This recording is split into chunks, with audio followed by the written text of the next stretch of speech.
Thank you. I was very scared. You look pretty good behind the seal, by the way. Thank you.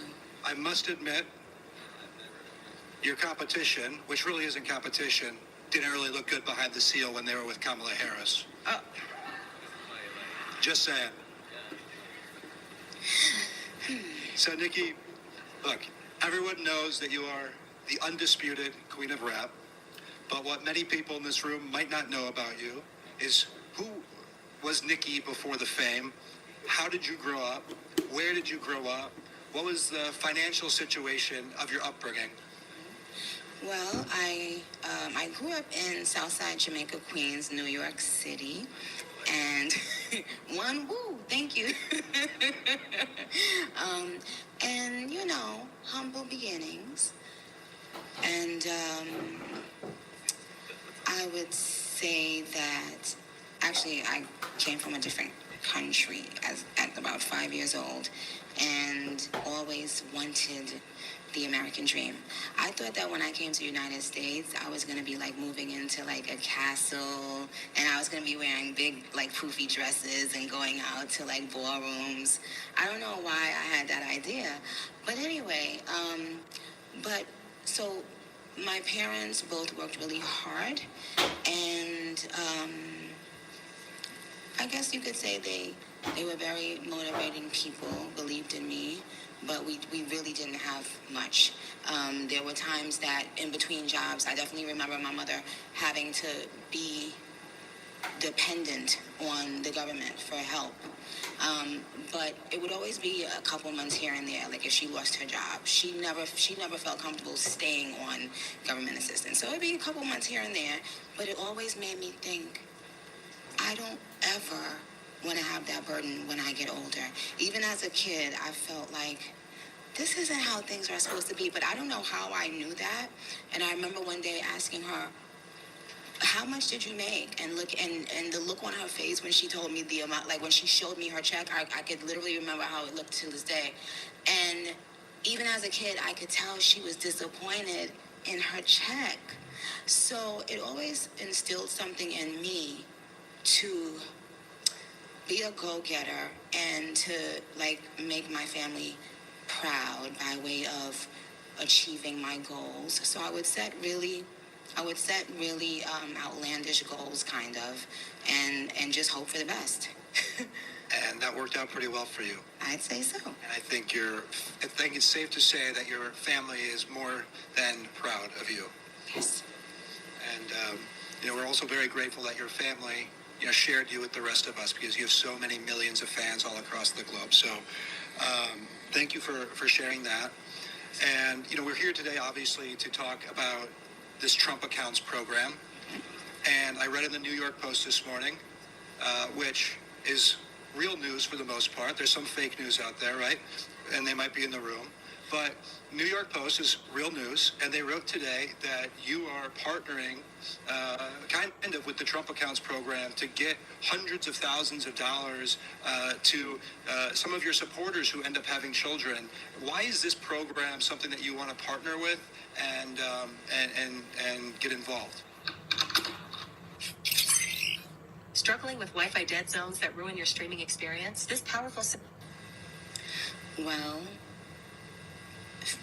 when you guys first did a live about it, it caught my attention right away. It seemed like something I had never heard of anyone doing before. And I could just tell that this is something that I wish I would have had access to as a kid and as a teenager growing up, because people don't talk about how when you graduate high school, if you don't have if you're not going to college right away, how scary it could feel. If you're not having your college paid for, how scary that could feel. So, and tuition is a lot of money, and cost of living is a lot of money, and loans and all that stuff. And a lot of people forget that that's very difficult for young people, and especially young people who are ambitious they want to hurry up and leave home. They want to go and, be in the real world. And then they get to the real world and realize, oh, it's not that easy. This is, we're going to have to pay some bills around here. And that's what happened with me. Like, I got out of high school and I thought everything was just going to be smooth sailing. But I realized quickly, no, I have to work. I have to figure things out on my own if I wanted to live a certain way. And that's what I did. But if I had access to something like this, my whole life would have been different. So now I'm thinking about all those kids that are bright and just don't have, they're not born with a bank account. They're not born with wealthy relatives or parents, but they have so much to offer this world. And now they get to have some sort of hope. And I'm big on hope for children and for young people. They get to have hope knowing that they can be in the same playing field by the time they're 18 or in their young 20s. They can have something going for themselves at that age, which is going to contribute immensely, in my opinion, to their mental state as well. Because when you have to worry about paying bills, it doesn't only affect your bills, it affects your mentality, your mind frame. And we need our young people to have less stress. They're very stressed out, you guys. So that's what I love. Well, I think that was spot on, and we are so grateful for your partnership, and I hope we can see many of your Barbs make beautiful babies. Yes, Barbs, go out there and make some babies, Barbs. We need some baby Barbs out there. Look, a lot of politicians talk about helping Americans, but a lot of the policies have failed. We were talking backstage about, why hasn't another president thought of this, right? Why do you think President Trump is so, effective and creative when it comes to, these types of policies and being able to implement them? Well, it's because he really wants change. He doesn't want to just talk about it. He's a businessman, which, in that world, people judge you by, are you successful at, at the things that you said you were going to do. So versus the average politician, they're just a politician who may want to be a celebrity. They don't care if their policies work 2 months from now, 2 minutes from now. They don't care if they inspire the next generation. They just care about getting in office. This is a different human being. This is a different president. This is a different kind of leader. This is a businessman and an authentic human being. So when he says that he wants to contribute something long-term, way after he's in office, that's what he means. And you get to see all of these other people that are, that have a lot of money and that have a lot of influence. They're drawn to that. It's like a magnet, because everyone wants to make a change. Well, the good people want to make a change for the better. So Probably not Gavin Newsom. Oh, no, he doesn't want to make a change. Absolutely not. Newsom only wants to be seen. He does not want to do anything credible with his time or life. It's true. I knew that would get them clapping. No. And while he's on topic, what did you make of our great Treasury Secretary's comments about Newsom in Davos? So spot on. That's one of my new heroes, I told you.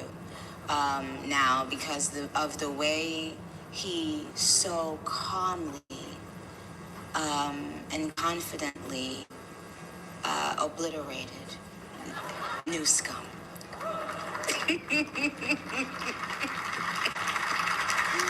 He's very effective, especially when it comes to destroying the left when it comes to arguments. And so let's get off of Newsom, because he's kind of boring topic, right? Very. So, last question here is, all the president's great achievements, from tax cuts to securing our border to bringing factories back home. I personally believe the Trump accounts will have the longest term effect, because 20 years from now, 18 years from now, kids are going to, be able to inherit this money, get this money, and they're going to have $50, $100, $200,000, $300,000 in their bank accounts. And I read today that if they're 28 years old and the money continues to grow, it could be up to $1.1 million by the time they turn 28 years old. And so, do you agree that this is going to have lasting impact? Absolutely. Absolutely. It changes a huge part of the country. It changes the trajectory of so many lives.